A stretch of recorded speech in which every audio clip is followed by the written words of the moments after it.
বৈষ্ণব শাস্ত্রে দুর্যোগ সেই দিন যেই দিন ভগবানের সঙ্গে যোগ হয় না।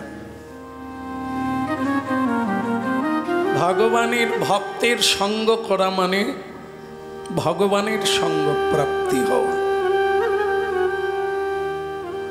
তার কথা রস রঙ্গে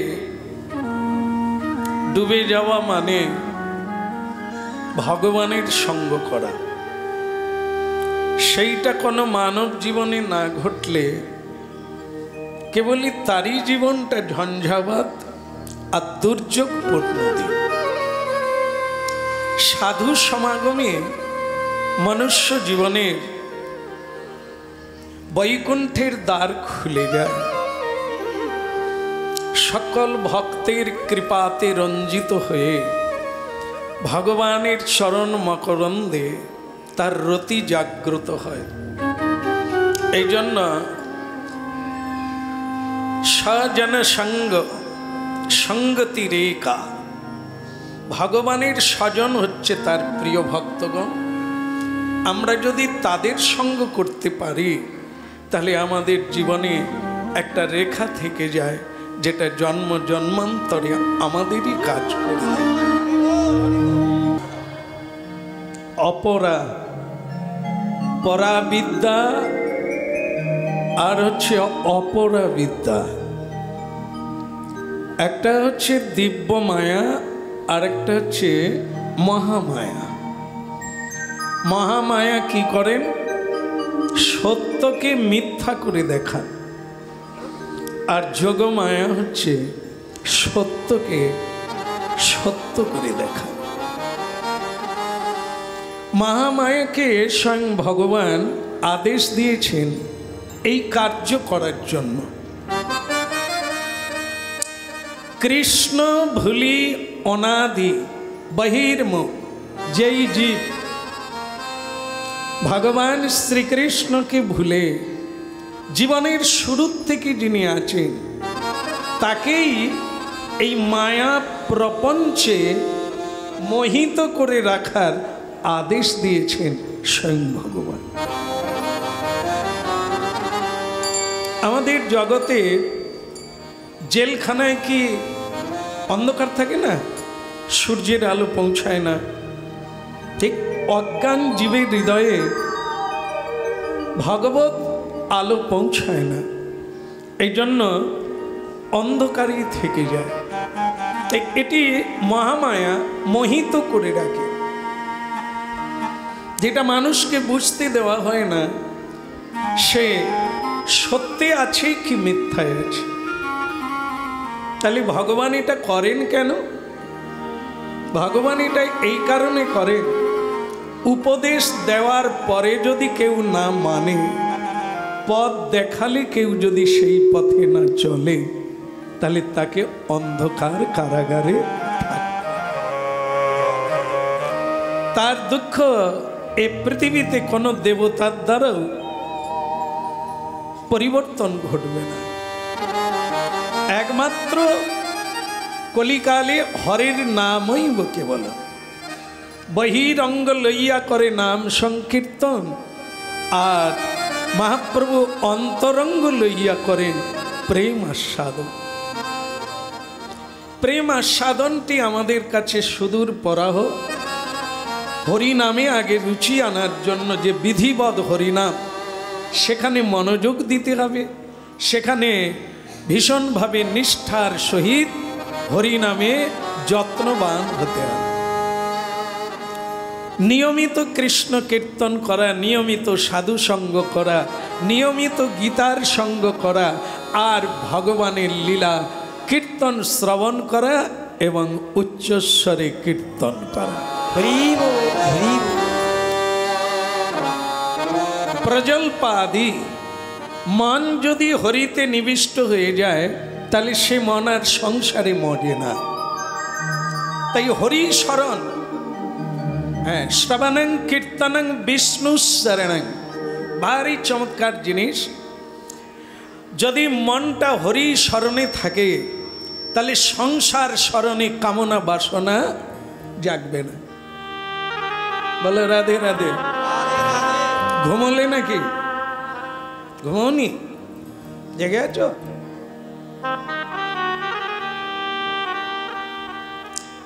এক পত্নী তার স্বামীকে ধাক্কা দিয়ে রাত্রিবেলা বলছে, ঘুমোলে নাকি?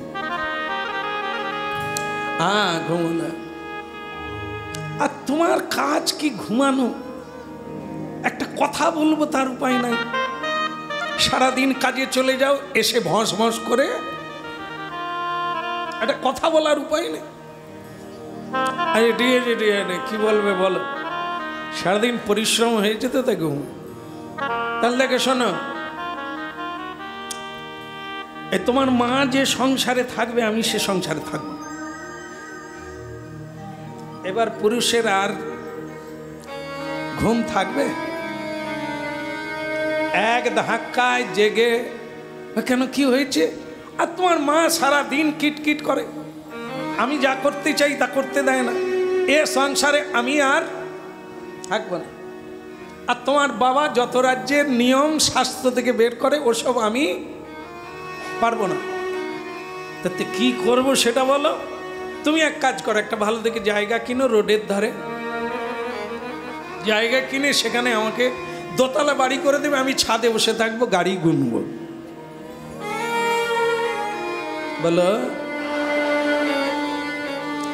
আমি শুধু এই কারণটা ধরাতে চেয়েছি, ওই সময়টা যদি হরিনাম করত, বাড়ি বানাবার কথাটা কি আসার সুযোগ পেত? স্বামীকে এই কথাটা বলার কি সুযোগ পেত? যদি কীর্তন করতেন, হরে কৃষ্ণ কৃষ্ণ কৃষ্ণ হরে হরে, হরে রাম রাম রাম হরে। একটু দাঁড়িয়ে যান। এই যখন কীর্তন করলেন, এই সময় কি অন্যের সঙ্গে কথা বলতে পারবেন? পারবেন। আর যদি না বলতে পারেন, তাহলে এই কামনাটা ঘরের মধ্যে ঢুকবে না আপনার হৃদয়ে। কি সুন্দর মহাপ্রভু মানে পদ্ধতি এনেছেন, যা আমাদের কল্যাণে। একটা ফাঁক দিও না। ফাঁক দিলেই বাতাসের মধ্যে কামনা ঘুরে বেড়াচ্ছে, সেটা তোমার মধ্যে ঢুকে গিয়েই বাসনার দানা বাঁধবে। আর বাসনার দানা যদি বাঁধে, সারা জীবন তোমাকে আর এদিক পানে চাওয়ার সুযোগ হবে। ওই কামনা পূরণের জন্য দেশ বিদেশে পর্যন্ত তোমাকে রোজগারের জন্য যেতে হবে, মিথ্যে বলতে হবে, মার খেতে হবে, আবার দরকার হলে জেলেও ঢুকতে হবে এই বাসনা পূরণের জন্য।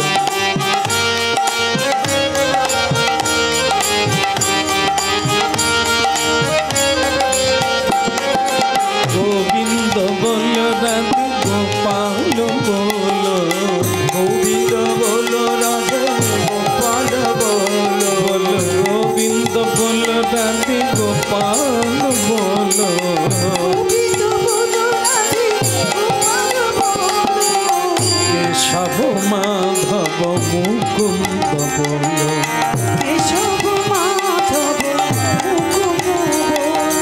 কেশব মাধব মুকুন্দ বলো, কেশব মাধব মুকুন্দ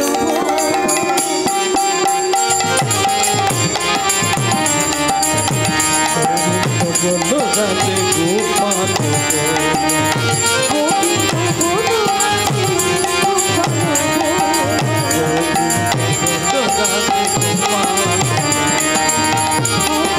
বলো রাধে গোপাল বলো, রাধে গোপাল, গোবিন্দ বলো রাধে গোপাল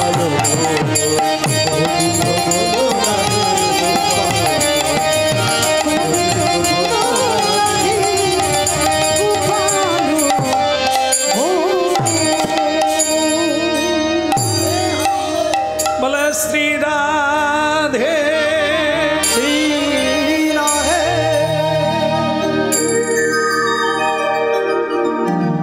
ब्रह्मार पुत्र मरीचि, मरीचिर पुत्र হচ্ছে আমাদের গোত্রীয় কশ্যপ মুনি। দক্ষ মহারাজের দুই কন্যাকে বিবাহ করেছিলেন কশ্যপ মুনি। একজনের নাম ছিল কদ্রু, আরেকজনের নাম বিনোতা। বলো, এক মায়ের পেটে দুই বোন, এক বাবার ঔরসে দুই বোন, বিবাহ করলেন কশ্যপ মুনিকে। কশ্যপ মুনি ভগবানের ন্যায় শ্রদ্ধা করে তাকে সবাই। তার মধ্যে ভগবত শক্তি বিপুল পরিমাণে আবদ্ধ আছে। যার মধ্যে ভগবত শক্তি থাকে তাকে সবাই শ্রদ্ধা করে, করতেই হয়। যেমন হিমালয় পাহাড় সবচাইতে উঁচু, সেখানে আমরা তার চেয়ে বড় হতে পারবো না, তিনি অনেক উঁচু, তো সেখানে আমরা ক্ষুদ্র, তার কাছে মাথা নিচু করতে হবে। ঠিক তেমনি ভগবত শক্তিতে যারা শক্তিমান, যারা ভগবানের অত্যন্ত নিকটজন, তাদের কাছে আমাদেরকে নিচু হতেই হবে।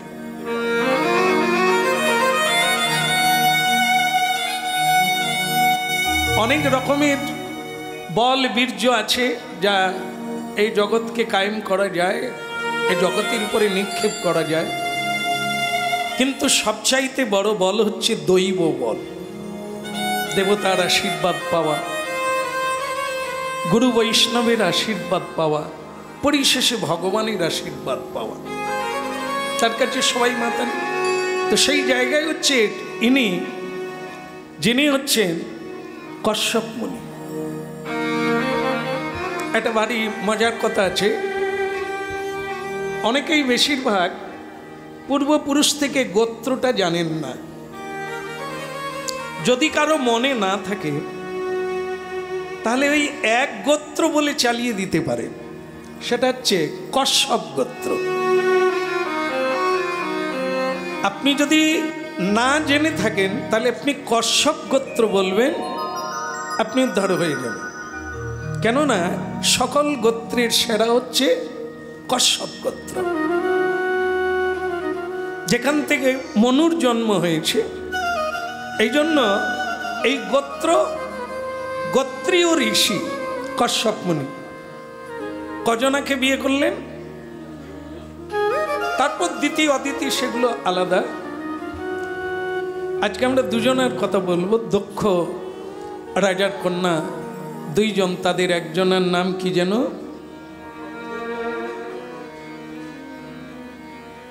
বলে গেল, বদ্রু, কদ্রু, তাই না? আচ্ছা, কদ্রু, আরেকজনের নাম বিনোতা। তার দুইজনের মা হওয়ার সাত জাগলো, কিন্তু যেহেতু দুই বোন, মা হতে গেলেও একটা প্রতিযোগিতা লাগে। যার ছেলে হাবা গোবা খোঁড়া বোবা অন্ধ হবে এ দুঃখ পাবে, আর যার ছেলে ভালো হবে, যশের অধিকারী হবে, তার গর্ব বেড়ে যাবে।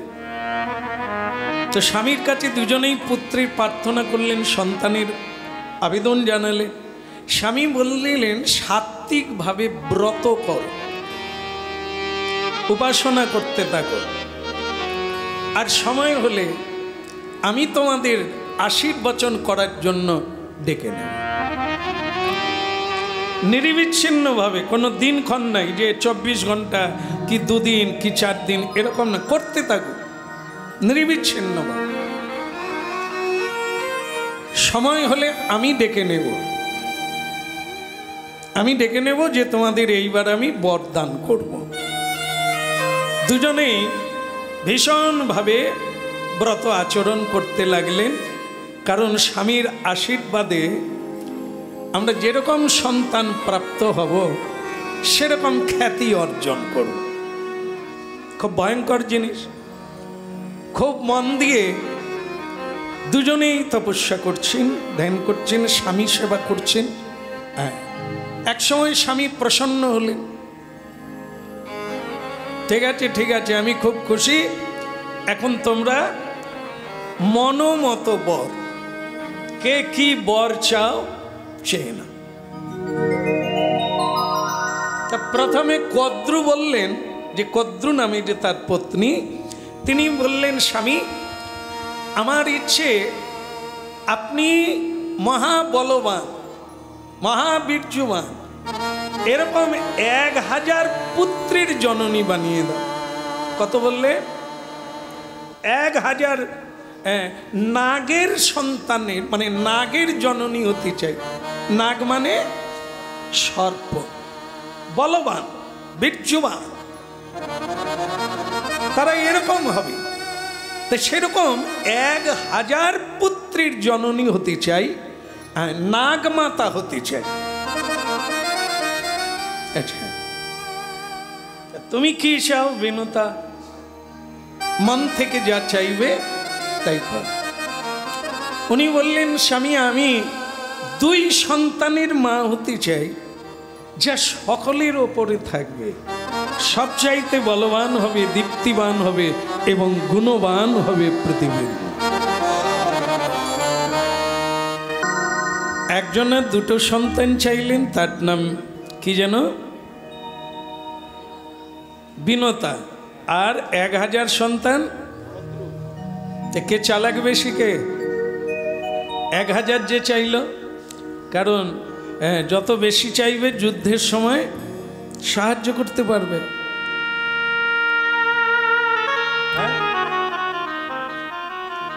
যাকে স্বামী কিন্তু কোনো কথা বললেন না, তিনি বললেন এবাম মস্তু,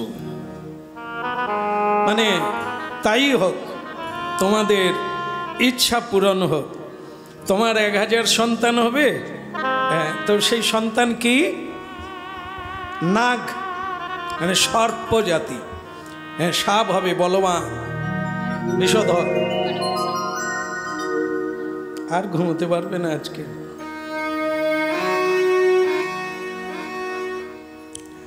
আচ্ছা, হয়ে গেল এবাম মস্তু।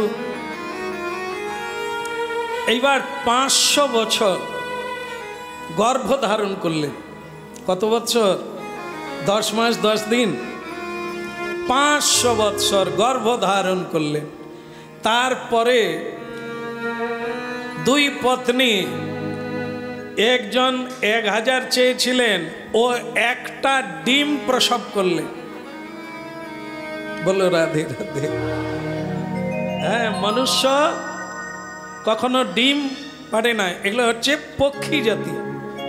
যারা পক্ষীকুলে জন্ম নেয় তারা ডিম প্রসব করে, তারপরে ডিম থেকে আবার বাচ্চা প্রসব হয়। এই জন্য ওদেরকে দ্বিজত্ব বলা হয়, 2টো জন্ম।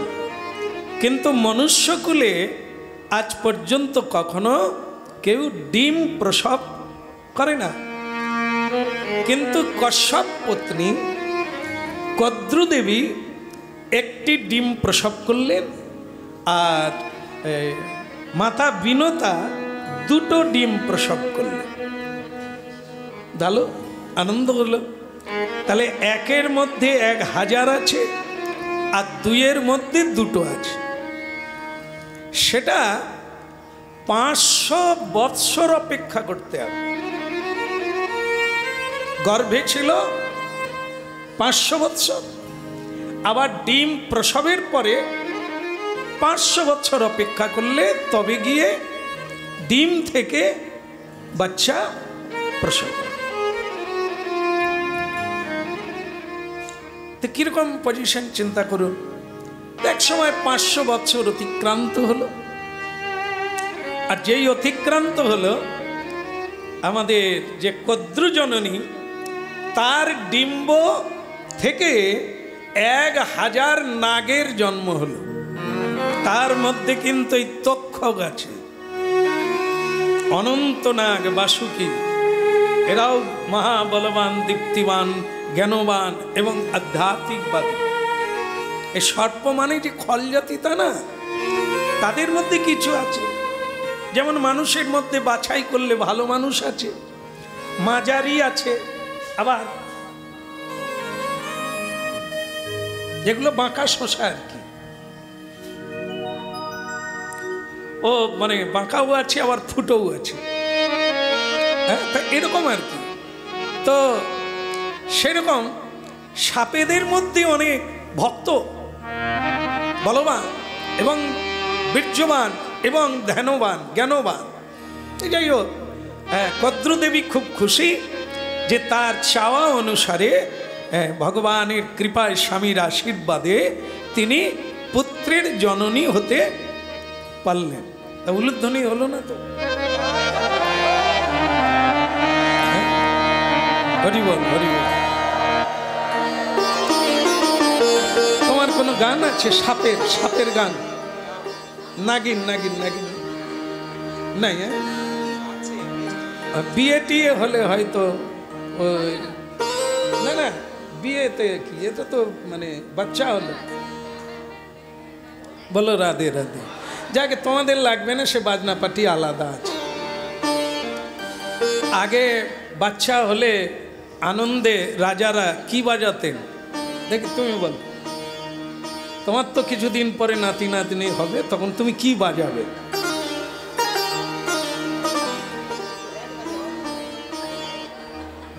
খোল বাজাবে, ঠিক, হ্যাঁ, ও খোল বাজাবে। কিন্তু আমি বলছি কি বাজনা পার্টি আনা দরকার, তো সেটা গাছের উপরে বাজায়। লবদ, লবদ, হ্যাঁ, খুব সুন্দর লাগে। আমার তো খুব মজাই লাগে, খুব সুন্দর বাজায়। হ্যাঁ, তা গাছের উপরে কয়েকদিন ধরে ও বাজতে থাকবে আর ভিড় লেগে যায়। যাই হোক, এরকমই আনন্দের আটখানা হলো। কিন্তু ওর ভিতরে আবার দুঃখও আছে। এই কদ্রু মায়ের ডিম্ব প্রসব করে তার চাওয়া অনুসারে 1000 সন্তান তো হয়েই গেল। কিন্তু বিনতা মায়ের একটা সমস্যা হলো যে তার বাচ্চা হয়। তো তখন বিনতা মা সে কি করলো, রাগ করে একটা ডিম ভেঙেই ফেলল। দেরি দেখে বিনতা মা একটা ডিম ভেঙেই ফেলল। আর যেই ভেঙে ফেললো, তার ভিতর থেকে সন্তান বেরোলো, কিন্তু অপুষ্টি। তার অঙ্গজ্যোতিটা হলো স্বর্ণবর্ণ, সূর্যের মতো আলোকিত, সোনার বর্ণ, অপূর্ব দেখতে, কিন্তু অপুষ্টি হয়ে গেল। তাই এই জন্য সেই বাচ্চা মাকে অভিশাপ দিলেন, মাকে অভিশাপ দিয়ে দিলেন। কেন দিলেন? যে মা, এই তোমার জন্য, তোমার অধৈর্যের জন্য আমি অপুষ্টি হয়ে জন্ম নিলাম, অপূর্ণ হয়ে জন্ম নিলাম। এ তো তোমার দোষ। কেন? ভগবান যখন দিয়েছেন তার কি সৃষ্টি হবে না?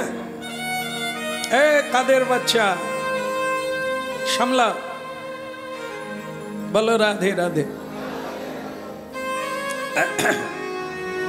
তা এই জন্য মা মানে কি, মাস হয় কি লাশ হয়।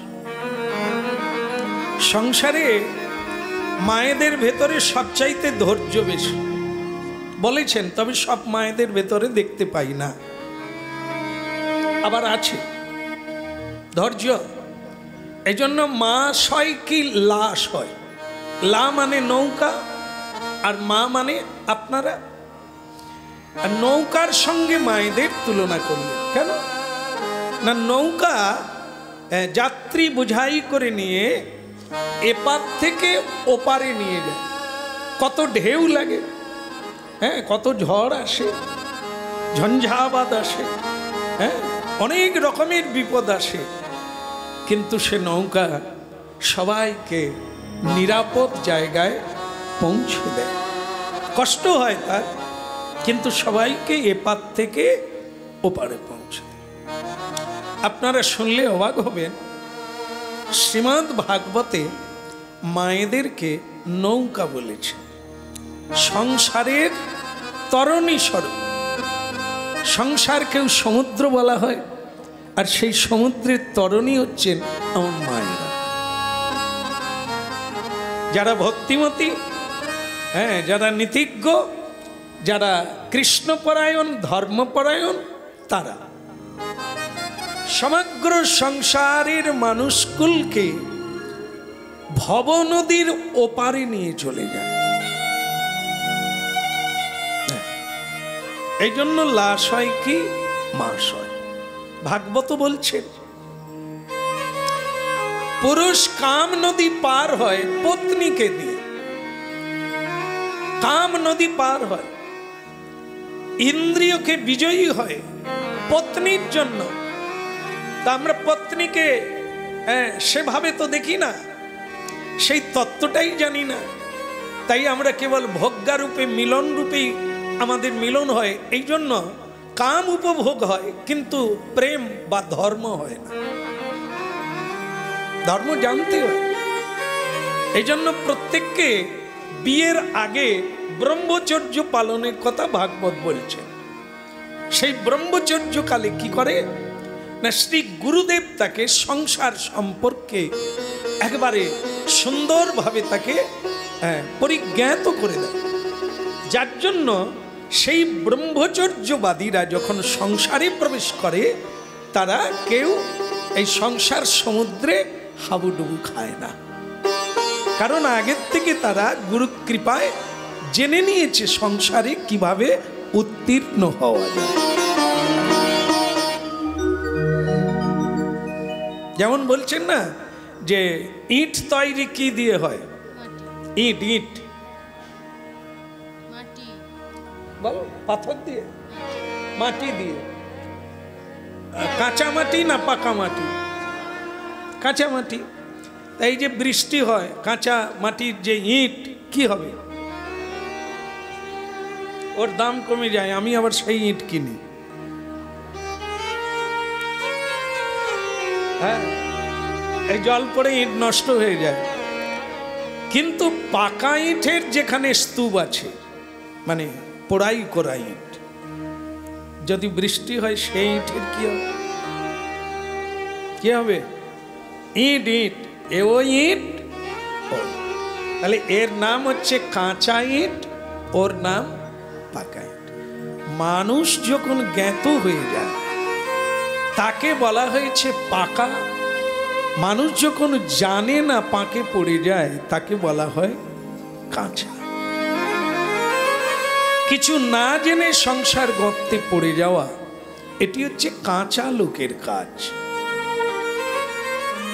ভগবত তত্ত্ব জেনে সংসারে প্রবেশ করা মানে পাকা ইট। বৃষ্টি পড়লেও কিছু হবে না, আবার ইটকে যদি জলে ফেলে দেওয়া যায় তাতেও ইটের কোনো ক্ষতি হবে, এরকম বলছে। তা আমাদের তো এত ধৈর্য নাই যে ব্রহ্মচর্য পড়তে যাব, শিখতে যাব, তারপরে এসে সংসার করব, এত ধৈর্য আমাদের মা বাবারই নাই। হ্যাঁ, তাড়াতাড়ি করে লেখাপড়া শিখবে, চাকরি পাবে, টাকা রোজগার করবে, বাস বিয়ে দিয়ে দেব, বাচ্চা হয়ে যাবে, বাস এই তো ফটাফট সব হয়ে যাবে। বলো রাধে রাধে। তাই এখানে কি বললেন, এই ধৈর্য না থাকার জন্য তোমাকে আমি অভিশাপ দিলাম। তুমি মা, তোমার ধৈর্য নেই, অকালে আমার জন্ম দিয়ে দিলে, আমি অপূর্ণ থেকে গেলাম তোমার জন্য, তাই তোমাকে আমি অভিশাপ দিলাম। এই অধৈর্যের জন্য তুমি তোমার সতীনের কাছে 500 বছর দাসিত্ব হয়ে থাকবে।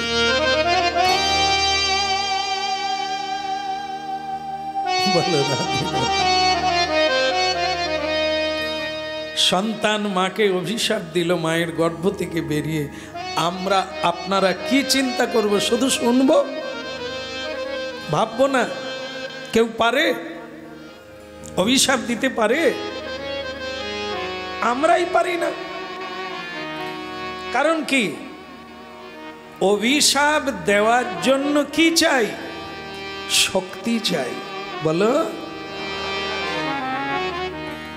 তাহলে যে ডিম্বের মধ্যে ছিলেন তিনি সাধারণ কোনো সন্তান ছিলেন না। কশ্যপ ঋষির আশীর্বাদে ওই মা এক মহাবলবান পুত্র প্রাপ্ত হয়েছিলেন, কিন্তু অকালে জন্ম দেওয়ার জন্য তিনি অপূর্ণ থেকে গেলেন। কিন্তু শক্তিতে অপূর্ণ না, শুধু শারীরিক বিষয়ে অপূর্ণ থেকে গেলেন। তা তিনি মাকে অভিশাপ দিতে সামর্থ্য পারেন। যেমন আপনারা জানেন যে পরীক্ষিত মহারাজকে ঋষিপুত্র 12 বৎসরের ছেলে অভিশাপ দিয়েছিলেন যে বালক খেলাধুলো করে। কি করে সম্ভব? একটা 12 বছরের ছেলে তপস্যা করলো না, সাধনা করলো না, সে খেলতে খেলতে অভিশাপ দিয়ে দিল 7 দিনে তোমার তক্ষক দংশনে মৃত্যু হবে। এটা কি করে সম্ভব? সম্ভব হয়ে যায় কি করে ভাই? যেমন প্রহ্লাদ মহারাজের শিক্ষা দীক্ষা কোথায় হয়েছিল? শুরু বলুন মায়েরা। তাহলে আপনারা কি বলেন? আর আজকে মায়ের গর্ভ থেকে বেরিয়ে যাদের 60 বছর বয়স হয়ে গেছে এখনো দীক্ষা শিক্ষা কোনোটাই হয়নি। তাহলে কে বলবান হবে?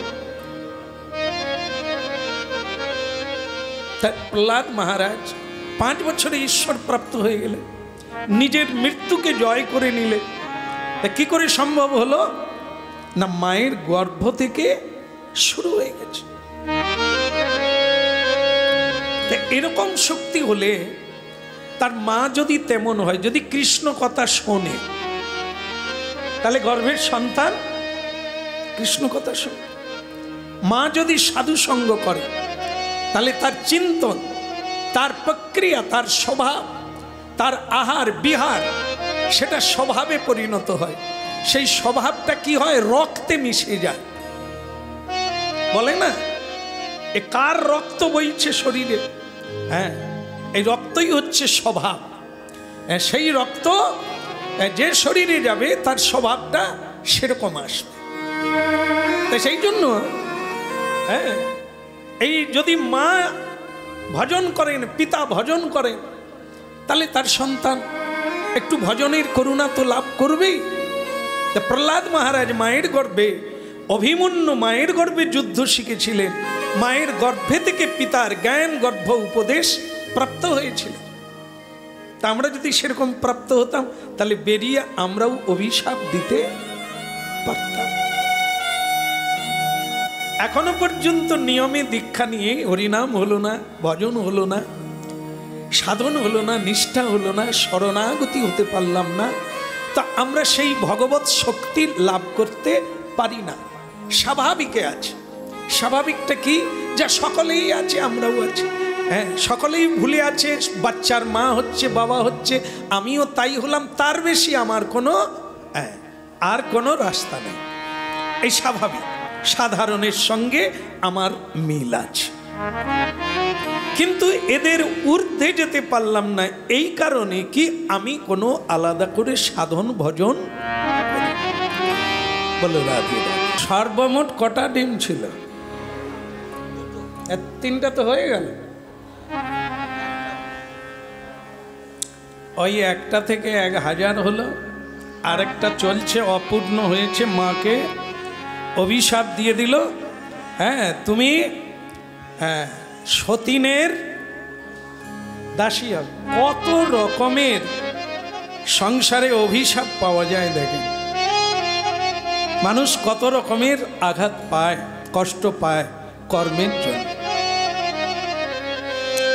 সেই ছেলেটির নাম হলো, যেহেতু তাকে সূর্যের মতো দেখতে, এত জ্যোতির্ময়, তার নাম হলো অরুণ।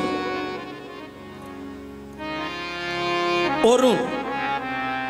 ব্রহ্মাজি এলেন, স্বয়ং ব্রহ্মা ভগবান, তিনি এসে বললেন একে আমি নিয়ে নিলাম সূর্যের সারথি করার জন্য। সূর্যদেবের সারথি হলেন এই অরুণ। তো একটি ডিম্ব হয়ে গেল। তবে মাকে অভিশাপ দিয়ে বললেন, একটা কথা মনে করিয়ে দিই, অধৈর্য হইও না। আমার বেলা যা হওয়ার হয়েছে, হ্যাঁ, এই পরের যে ডিম্বটা, এর জন্য অধৈর্য হইও না, তাহলে তুমি কাঁদতে পথ কুলাবে না। এই জন্য ধৈর্য রেখো, ঠিক আছে? তো মা শুনে কষ্ট পেলেন যে ছেলে তাকে অভিশাপ দিল, তাকে সতীনের দাসিত্ব করতে হবে। কিন্তু একটা সুখ হলো কি, আর একটা ডিম্ব আছে। তো সেটা যখন 500 বছর পুরা হলো, সেটার থেকে যখন বাচ্চা প্রসব হলো বা প্রকাশ পেল, সে কিন্তু মহাবীর, মহাবলবান এবং মহাজ্যোতির্ময়। হ্যাঁ, তিনি আপনারা জানেন, তিনি জন্ম নিলেন, তার নাম হলো গরুড়জি, পক্ষী, পক্ষী রূপে জন্ম নিলেন, তার নাম হলো গরুড়জি। এখন এই গরুর জন্ম হলেন, আর অনেকেই তাচ্ছিল্য করলেন যে সে জন্ম নিল কি সর্প, মানে সন্তান নিল, আর এ একজনের সন্তান হলো, সেটা চলে গেল কোথায়? সূর্যদেবের কাছে তার সারথি হয়ে কাজ করার জন্য। আর একটা ছেলে হলো কি পক্ষী, কতদিন থাকবে মায়ের কাছে? যতদিন না ডানা গজাবে, তারপর তো উড়ে চলে যাবে। কিন্তু এ পক্ষী যায় না, মাকে শ্রদ্ধা করেন, বাবাকে শ্রদ্ধা করেন, ভজন করেন, হ্যাঁ, সাধন করেন, বেদ পড়েন, বেদান্ত পড়েন। এর মধ্যে সে লক্ষ্য করতে লাগলো তার মাকে, এই যে কি আছে কদ্রু আর তার সন্তানেরা হিংসা করতে লাগলো, হিংসা করছে, পিছনে লাগছে, নানাভাবে অন্যায় অত্যাচার। একদিন মাকে জিজ্ঞাসা করলেন যে মা, এরা তোমার পিছনে লাগে কেন? এ আমার খারাপ লাগে, আমার কষ্ট হয়, তুমি বিষণ্ণ বদনে বসে থাকো। দেখেন, এখানে এই ভাগবত তত্ত্বে আমরা যখন শুনব, আমাদের দুঃখ হয় যে এরকম সন্তান কিভাবে পাওয়া যায়। একটা ছেলে মায়ের দুঃখটা জানার চেষ্টা করছে। যদি এমন ছেলে মানুষ পেত, তাহলে জীবনটা তো ধন্য হয়ে যেত, সুখী হয়ে যেত। মা, তুমি বলো কি হয়েছে, তুমি কষ্ট পাও কেন এদের দ্বারা? এরা তোমার পিছনে লাগে কেন, তোমায় জ্বালায় কেন? মা তখন বললেন, বাবা, একটা ঘটনা ঘটেছে। একদিন তোমার বিমাতা মানে সতীন, ওই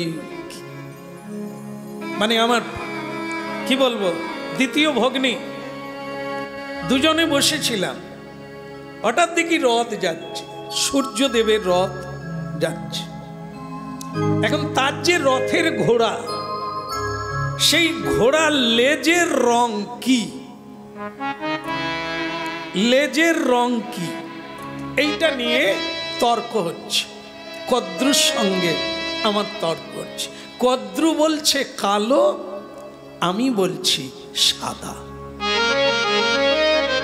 আমি দেখতে পাচ্ছি সাদা, কিন্তু কদ্রু বলছে না দিদি, ওটা কালো। তো যখন এরকম তর্কে পৌঁছে গেল, তখন বললেন তাহলে তুমি বাজি রাখো, বাজি রাখো। প্রকৃত কোনটা সত্য যখন প্রমাণিত হবে, তখন তাকে সেই বাজির কথা মেনে নিতে হবে। কি সত্য রাখা যাবে? যদি আমি হেরে যাই, তাহলে তোমার 500 বছর দাসিত্ব করব, আর দিদি তুমি যদি হেরে যাও, তাহলে তুমি আমার দাসিত্ব করবে। রাজি হয়ে গেল। আর এই রাজি হয়ে গিয়ে এবার দেখতে লাগলো, দেখা যাক ঘোড়াটা কাছাকাছি আসুক। যখন কাছাকাছি এলো তখন এই যে কিছু কিছু সর্প যে খল জাতি থাকে না, পা দিলেই আঘাত করলেই আঘাত করবে, খল জাতি, তারা তখন বলছে মা তুমি টেনশনে পড়ো না, তুমি জিতে যাও। বলে কি করে? বলে আর সাপের রং কি? বেশিরভাগ কালো। তো আমরা কাজ করব, তোমার হয়ে আমরা ঘোড়ার লেজে জড়িয়ে যাব। কলরাদের এটাও একটা ভাগ্যের ব্যাপার, এরকম ছেলে না পেলে মা জয় হবে কি করে? হ্যাঁ, তবে এটা কিন্তু কি করা? গিলটি, নকল করা, তাই না? এ জয় বেশি দিন টিকবে না, মিথ্যা বেশি দিন টিকে না। মানুষকে ঠকানো যায়, 2-4 দিন পরে ধরা পড়ে যাবে, সে বুঝতে পারবে এ ঠকবাজি লোক, এর ধার দিয়ে যাওয়া যাবে না। বলো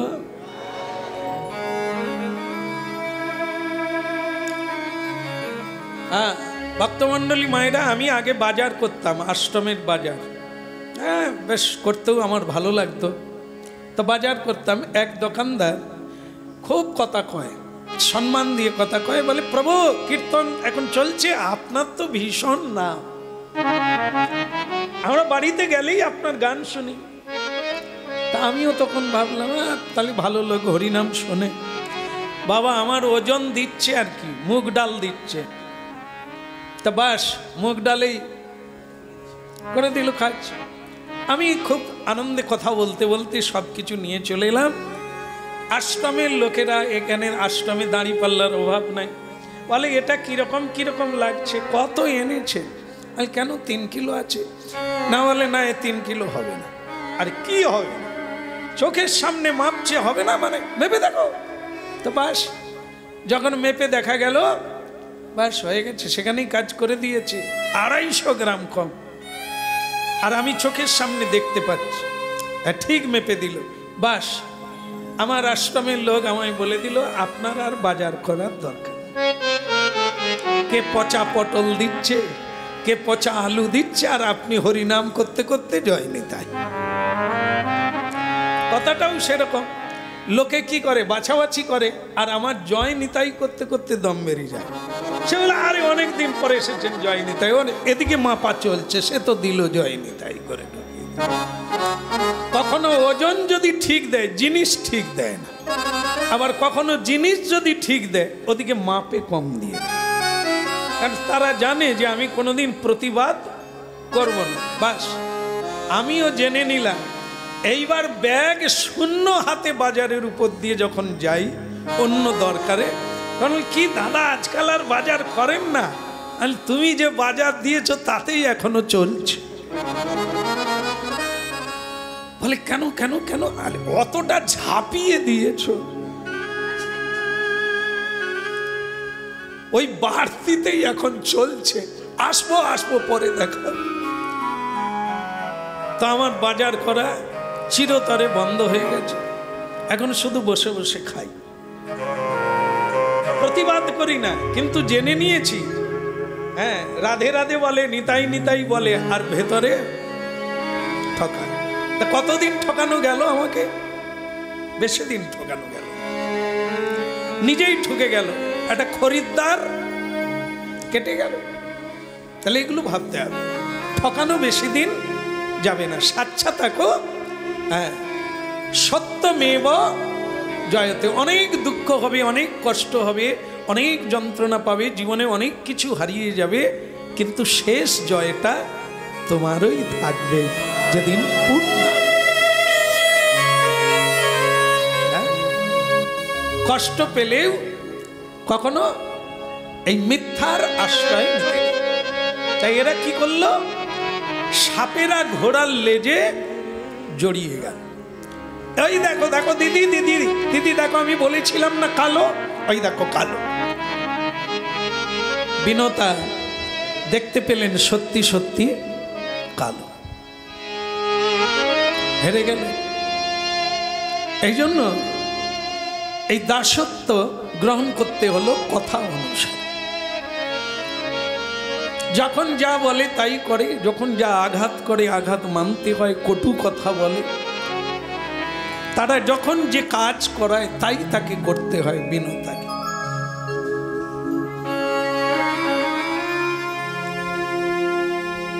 এই বিনতানন্দন গরুরজি মায়ের এই দুঃখ মোচন করার জন্য চিন্তা করতে লাগলেন। কি এই নাগেদের কাছে গিয়ে বললেন যে ভাইয়া, আমার মাকে তোমরা এত কষ্ট দাও কেন? আমি তো তার ছেলে, তোমার মাকে তোমরা সুখে রেখেছ, আমার মা আড়ালে বসে বসে কাঁদে, আমার কষ্ট হয় না?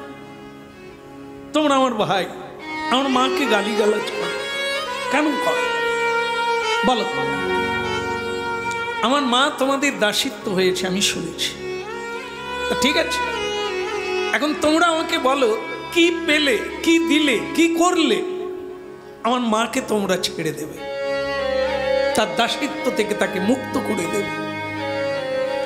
এরা তখন দেখলো এ গরুর বলবান, এ গরুর এর অসাধ্য কিছু নেই, তা ও যখন দেবেই বলছে, তা আমরা এই সময়ই চেয়ে নিতে পারি এমন একটা জিনিস চাইবো যেখানে আমরা অনেক লাভবান হয়ে যাব।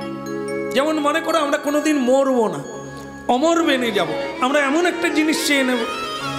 হ্যাঁ গরুরজি, যদি তুমি এমন ইচ্ছা প্রকাশ করো যে মাকে তোমরা তুমি ওই করবে, দাসত্ব থেকে মুক্তি দিতে চাও, তাহলে তুমি এক কাজ করো, তুমি স্বর্গ থেকে আমাদের জন্য সুধা এনে দাও।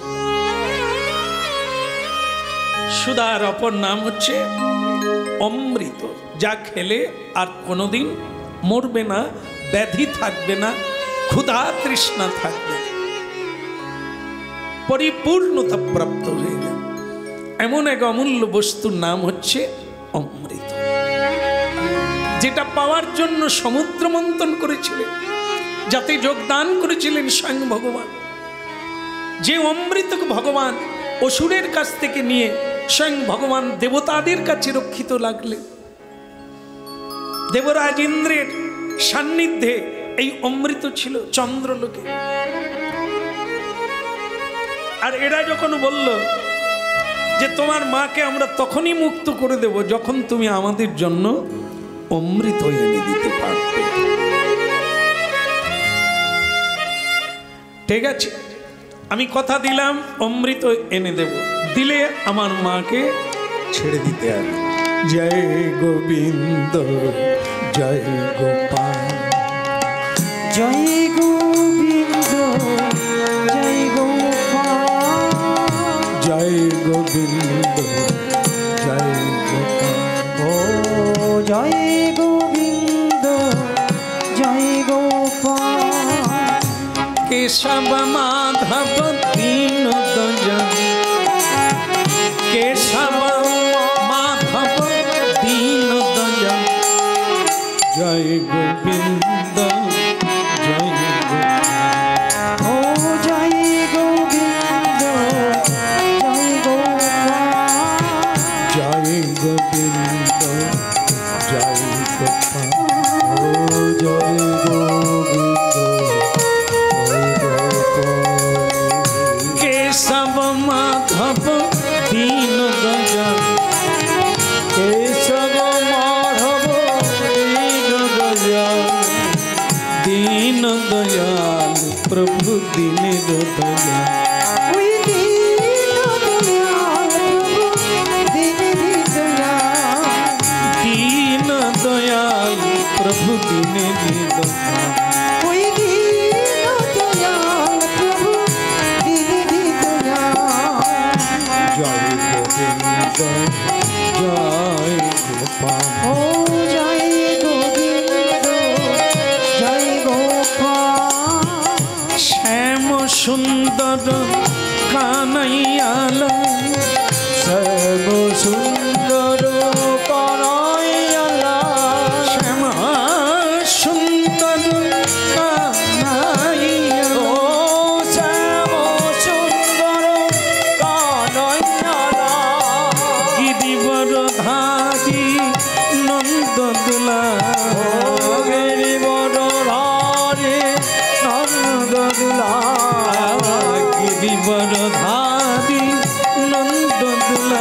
গিরিবর ধারে নন্দ দুলাল জয় গোবিন্দ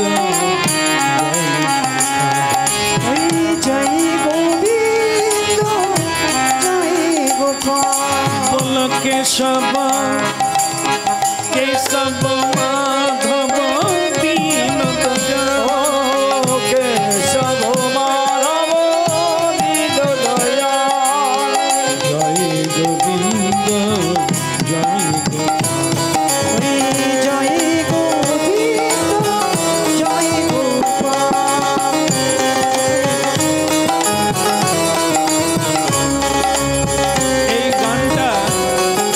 এই গানটি গাইলে আপনারা স্বর্গে চলে যাবেন। যাবেন? তাহলে তো গাইতে হবে।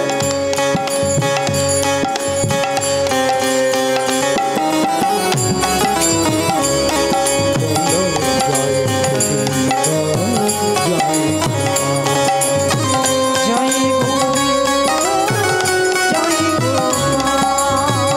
অচ্যুত মাধব কৃষ্ণ কেশব অচ্যুত মাধব কৃষ্ণ কেশব আয় অচ্যুত মাধব শ্রীধর মাধব অচ্যুত মাধব শ্রীধর আয় অচ্যুত কেশব শ্রীধর মাধব অচ্যুত মাধব শ্রীধর আয় অচ্যুত কেশব শ্রীধর মাধব অচ্যুত কেশব শ্রীধর মাধব গোপাল গোবিন্দ হরি গোপাল গোবিন্দ হরি যমুনা পুলিন মে বংশী বাজাও যমুনা পুরী রে বংশী বাজাও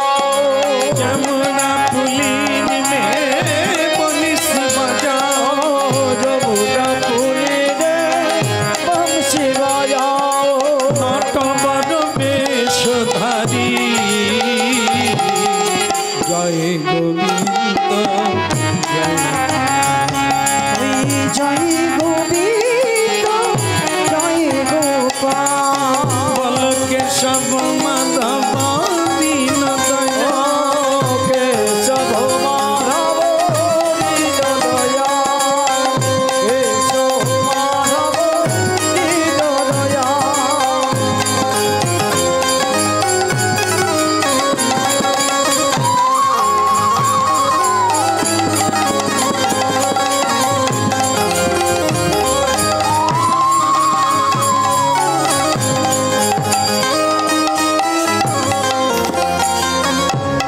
নিরাই গৌর মানন্দে হরি ওম হরিভক্ত গরুড়জি নিঃসংকোচে সকলকে পরাজিত করে স্বর্গে গিয়ে চন্দ্রলোক থেকে এই সুধা আহরণ করে নিল। দেবতারা জানতে পেরে স্বয়ং ইন্দ্রদেব বাধা দিতে আসলেন। গরুজি বললেন বাধা দিবেন না, অকারণ হবে। যেমন ভগবান শ্রীকৃষ্ণের হাতে সুদর্শন চক্র অমোঘ, ঠিক তেমনি ইন্দ্রের হাতে ছিল বজ্র, যেটা কোনোদিন ফেল হয় না। সেই ইন্দ্রদেব গরুরের কাছ থেকে এই অমৃত কেড়ে নেওয়ার জন্য বজ্র নিক্ষেপ করলেন। আর যখন নিক্ষেপ করলেন, গরুর কৃষ্ণ ভক্ত বিষ্ণু ভক্ত, তাই তিনি ইন্দ্রদেব হচ্ছে ভগবানের ভাই। কেন না, একবার কশ্যপের ঔরসে ভগবান বামন রূপে এসেছিলেন, আর সেই অদিতি মায়ের সন্তান হচ্ছে ইন্দ্র, অদিতি মায়ের সন্তান হচ্ছে দেবতা বৃন্দ। যেহেতু কশ্যপের পুত্র হয়ে অদিতি মায়ের সন্তান হয়ে বামন দেব এসেছিলেন, তাহলে এই ইন্দ্রদেবের ভাই হচ্ছে বামন, অনুজ বলা হয়। এই জন্য ইন্দ্রকে দাদা বলতেন ভগবান। সেই কারণে ভগবানের সম্মান রাখার জন্য গরুড়জি কি করলেন, নিজের গায়ের একটা পালক খুলে নিয়ে বজ্রের সামনে দিয়ে দিলেন। যা বজ্রের সম্মান রাখা হলো, অসম্মান করা হলো না। বজ্র ফিরে গেল ইন্দ্রদেবের কাছে। ইন্দ্র লজ্জিত হলেন, কার সঙ্গে যুদ্ধ করতে যাচ্ছে? ভগবান বিষ্ণুর ভক্তের সঙ্গে আজ পর্যন্ত কোনো দেবতা পেরে ওঠে না। তাই ইন্দ্রদেব ক্ষমা চাইলেন, মিত্রতা করে নিলেন, গরুরের সঙ্গে মিত্রতা করে নিলেন এবং সেই প্রসঙ্গে বললেন যে দেখো গরুর, এই সুধা হচ্ছে অমর লোকের জন্য, অমরাবতীর জন্য, মানে স্বর্গের জন্য, দেবতাদের জন্য। তা তুমি নিয়ে যাচ্ছ কোথায়? বল দেখো, আমি আমার খাওয়ার জন্য নিয়ে যাচ্ছি, আমার মাকে দাসিত্ব থেকে মুক্ত করার জন্য আমি এই সুধা নিয়ে যাচ্ছি। তখন ইন্দ্রদেব খুব খুশি হলেন যে এত যুদ্ধ করে, এত কষ্ট করে, এত সাধনা করে যে অমৃত নিয়ে যাচ্ছে সে নিজে খায় না। তা আমি তোমাকে বরদান করলাম, আজ থেকে তুমি সর্পকুলকে খাবে, মানে তোমার ভক্ষণ হবে সর্পকুল। বলো রাধেশ্যাম কি। গরুর বললেন, ইন্দ্রদেব আমি জানি এটা স্বর্গের সুধা, কিন্তু মর্তে কি আছে? কেউ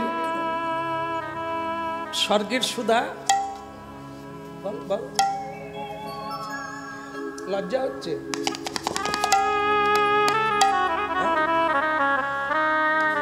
তা যাই হোক, মর্তের নাকি চায়, এরা খায় টায় হয়তো এ জন্মে খায়নি, এ জন্মে ভক্ত হয়ে গেছে, আগের জন্মে খেয়েছিল। হ্যাঁ,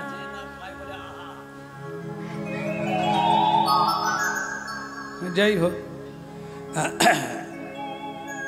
কোথাও কোথাও জোর করে ওই কি চা বলে, লাল চা, নেবু দিয়ে দেয় না, খুব জোর করে খাওয়ায়। হ্যাঁ, বলে আর খান না, এটা চা নয়, এটা চা না খা।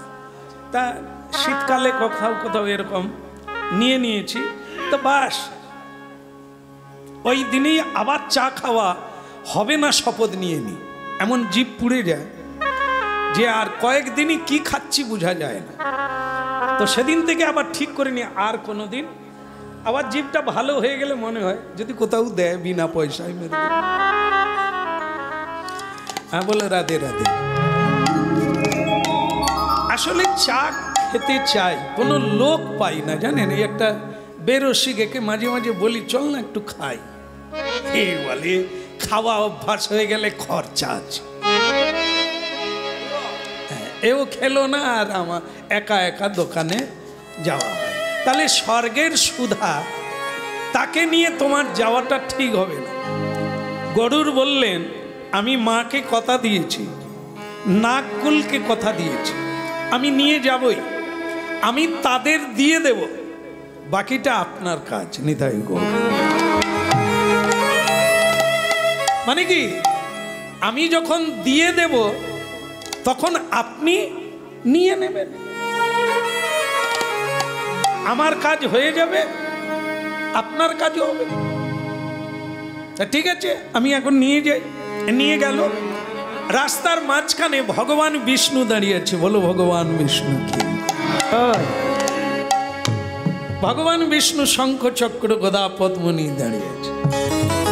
প্রভু প্রণাম প্রণাম। এই প্রথম গরুরের সঙ্গে ভগবানের সাক্ষাৎ ঘটল। এটা ভালো চমৎকার সাক্ষাৎকার, এটা কম নয়, এটা ভীষণ পাওয়া হয়ে গেল। কি না, প্রণাম করলেন, প্রভু প্রণাম, হ্যাঁ আমার ভুলুণ্ঠিত প্রণাম আপনি গ্রহণ করবেন। আমার যে চলার পথে আপনাকে প্রাপ্ত হয়ে গেলাম, আমার গরুর জন্ম ধন্য হয়ে গেল। ভগবান হেসে বললেন, আমি তোমাকে বরদান করতে এসেছি। প্রভু বরদান? আমি কি করলাম যে আপনি আমাকে বরদান করবেন? আমি তো এখনো আপনার কাছে পৌঁছাই না, আমি এখনো আপনার কাছে যাই না। আগে আমি ঠিক করেছি মাকে মুক্ত করা আমার কাজ, তারপরে আমি আপনার সাধনা করব। হ্যাঁ, বেদ বেদান্তে আপনার মহিমা আমি দেখে নিয়েছি, শুনে নিয়েছি। আমি এই কাজের পরেই আপনার কাছে যাব। তার আগেই আপনি বর দিলেন কেন? আমি কি এমন করেছি আপনি প্রসন্ন হয়ে গেলেন? বলো রাধে রাধে। ভগবান বললেন তোমার এই আসক্তি শূন্য ব্যবহারে আমি প্রসন্ন। আসক্তি কি? এই অমর হওয়ার জন্য কত মানুষ কি না ভাই ভাইকে মারে, পুত্র পিতাকে মারে, পত্নী সুখী হওয়ার জন্য স্বামীকে বোধ হয় না মারে না ভাই? হ্যাঁ বলছে। আপনারা তো নয়, কিন্তু শুনছেন, দেখছেন। এটা কিসের জন্য? একজন অপরকে বিনাশ করে কেন? সুখী হওয়ার জন্য। সেখানে আপনি অমর হতে যেতে পারেন, মানে গরুরকে বলছে, সেটাও হচ্ছেন না, খেলেন না। আমার তো মনে হয় আগে যে পাবে এই সুধার কলসি, সে আগে 2 ঘট খেয়ে তারপরে যা হয় হবে। আপনি বাঁচলে, কিন্তু গরুরজি সেখানে 1 ফোঁটাও গ্রহণ করেন না। এটা দেখে ভগবান বিষ্ণু দেখলেন তুমি লালসা শূন্য, লোভ শূন্য, আসক্তি শূন্য, পরহিতে তোমার হৃদয় সর্বদা কাঁদে।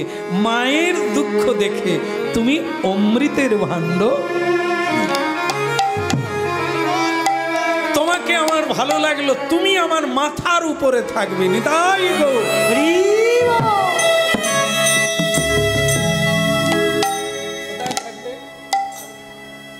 তুমি কোথায় আছো? কার মাথার উপরে আছো?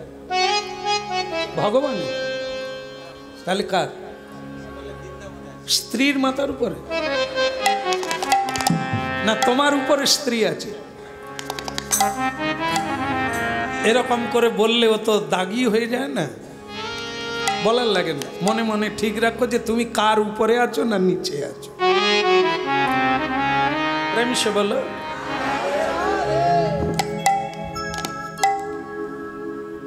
এই গরুরজি এত বড় ভাগ্যবান না, ও কোনো চায় না, প্রার্থনা করে না, কোনো আশা করে না প্রাপ্ত হয়ে।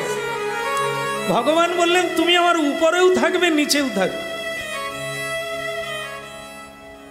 চাও দেখেছেন? সে কিন্তু চায় না, এখন আশা করে না, তপস্যা করে না। তার কর্মেই স্বয়ং ভগবান তাকে এত বড় জিনিস দিলেন, তুমি আমার উপরেও থাকবে, নিচেও থাকবে। উপরে কোথায় থাকে? ভগবান যে রথে চড়েন তার রথের নাম হচ্ছে গড়িরধ্বজ। ভগবান যে মন্দিরে থাকেন সে মন্দিরের নাম হচ্ছে গড়িরধ্বজ। ধ্বজ মানে পতাকা, গরুর পতাকায় আছে, তাকে বলা হয় গড়িরধ্বজ। মন্দিরে গরুর ধ্বজ পতাকা না দিলে অভিষেক হবে না। ভগবানের রথে না থাকলে রথ চলবে না। ভগবান তাকে পতাকায় আশ্রয় দিয়ে দিলে তুমি আমার মাথার উপরে থাকবে। দেবতাগণ পুষ্প বৃষ্টি করছে গরুরের ভাগি।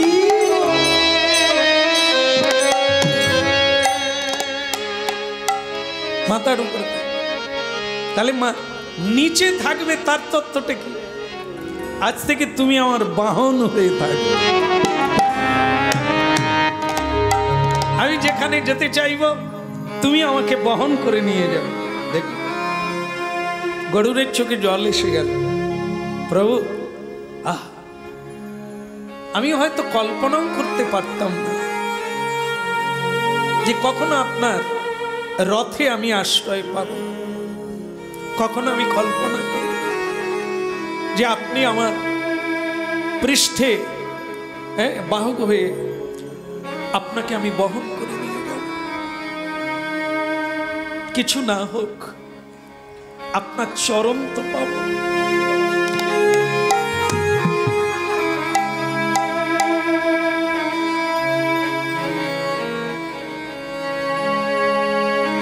আপনি যে করুণাময়, আপনার লীলাতেই বোঝা যায়, আপনার কৃপাতেই বোঝা যায়।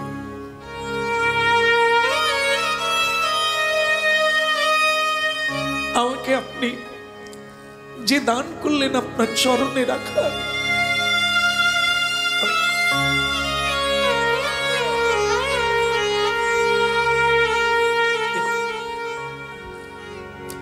মানব জীবনে আর কি পাওয়া আছে? ভগবানের সেবা প্রাপ্ত হওয়াটাই হচ্ছে মনুষ্য জীবনের সার্থকতা। সেটা যদি না হতে পারি, কীর্তন করেই কি, সাধন ভজন করি?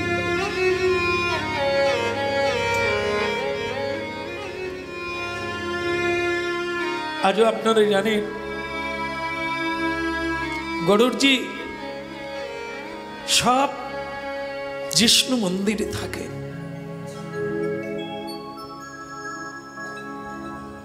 হরির সামনে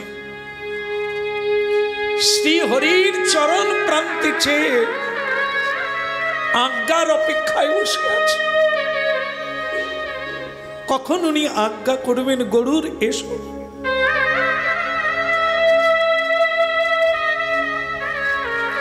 দেখবেন অনেক বাড়িতে হরি মন্দিরের সামনে গরুড়জি। পুরী ধামে নীলা চলে, হ্যাঁ, আমাদের বলা হয়েছে ভজনকারীদের, হ্যাঁ, যে তারা যেন গরুরকে টপকে না ভেতরে যায়। জগন্নাথ দর্শন করতে চাইলে গরুরের পিছনে দাঁড়িয়ে মহাপ্রভু দর্শন করতেন জগন্নাথ দেবকে। আমাদেরও তার পিছনে দাঁড়াতে হয়। তাই এই গরুড়জি আজও সকল মন্দিরে সকল পতাকায় বিরাজমান হয়ে আছে। যা কার্যসিদ্ধি হবে। ভগবান চলে গেলেন, আর এদিকে গরুড়জি ভগবানের পূর্ণ আশীর্বাদ প্রাপ্ত হয়ে সুধার ভাণ্ড নিয়ে নাগ লোকে উপস্থিত হয়ে গেল।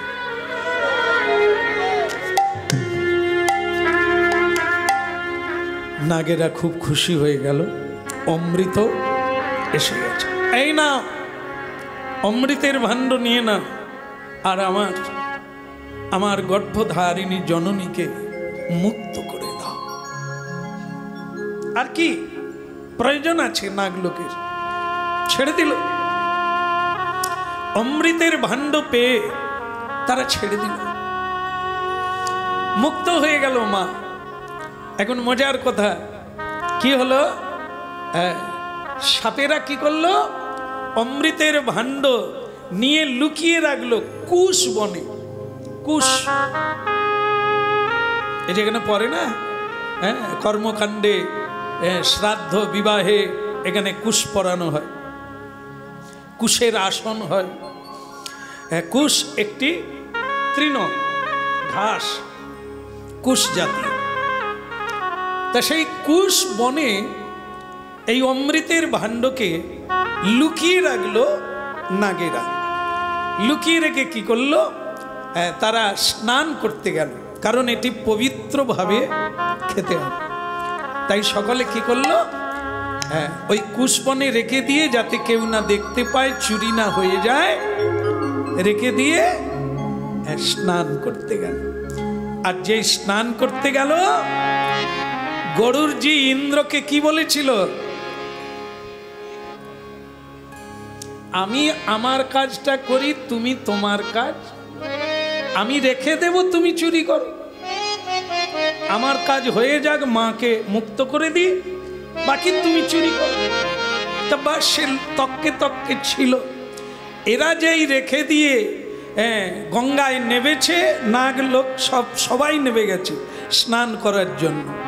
হ্যাঁ, হর হর গঙ্গে, হর হর গঙ্গে, হর হর গঙ্গে, হর হর গঙ্গে, হর হর গঙ্গে, হর হর হরে হরে গঙ্গে, হরে হরে গঙ্গে, গঙ্গে গঙ্গে মা গঙ্গে, গঙ্গে গঙ্গে মা গঙ্গে, গঙ্গে গঙ্গে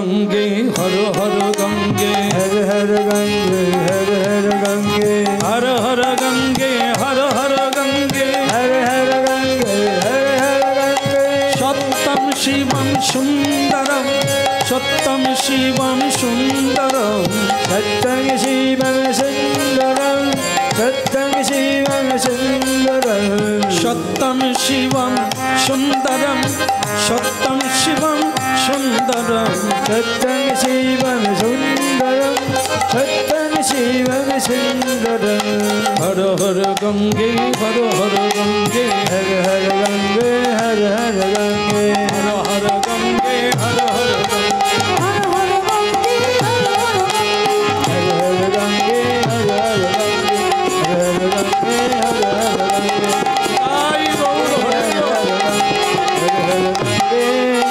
हर हर गंगे হর মানে কি?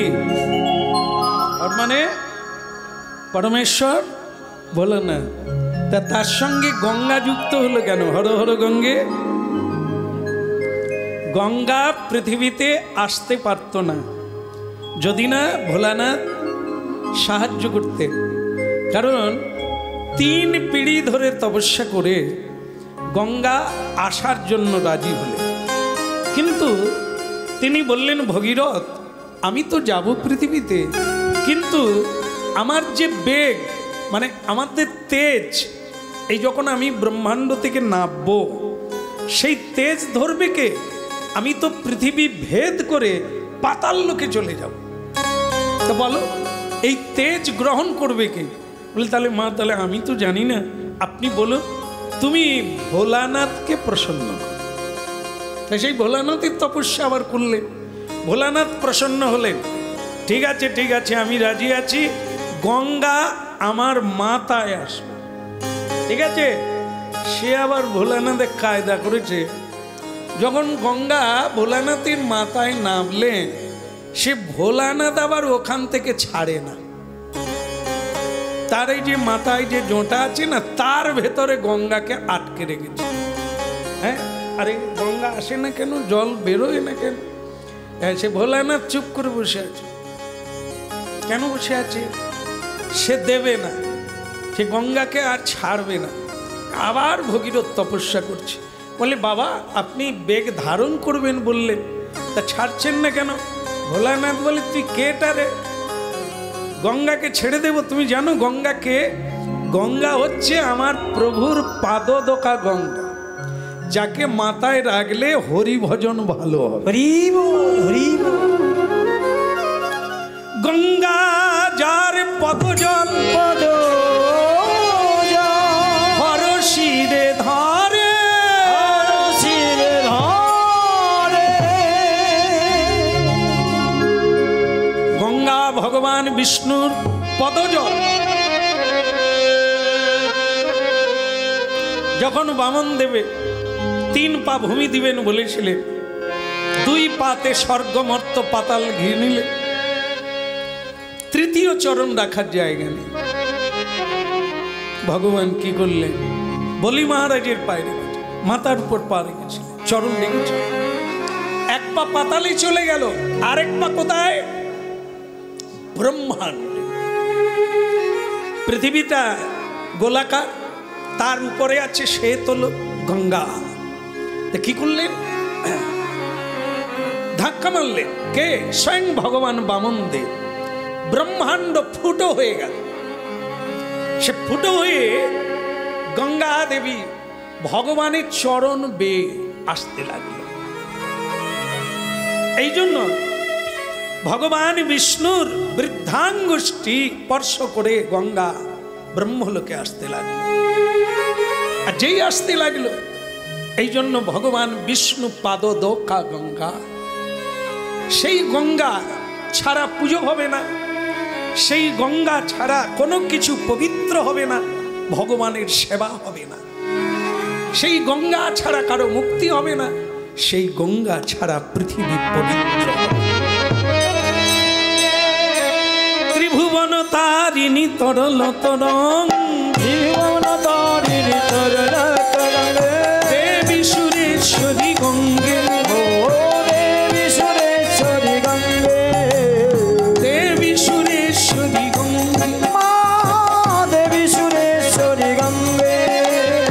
বিশ্বজননী তুমি মুনিজন কন্যে, বিশ্বজননী তুমি মুনিজন কন্যে, বিশ্বজননী তুমি মুনিজন কন্যে, মা বিশ্বজননী তুমি মুনিজন কন্যে, দেবী সুরেশ্বরী ভগবতী গঙ্গে, দেবী সুরেশ্বরী ভগবতী গঙ্গে, দেবী সুরেশ্বরী জাহ্নবী গঙ্গে, দেবী সুরেশ্বরী জাহ্নবী গঙ্গে, দেবী সুরেশ্বরী জাহ্নবী গঙ্গে, দেবী সুরেশ্বরী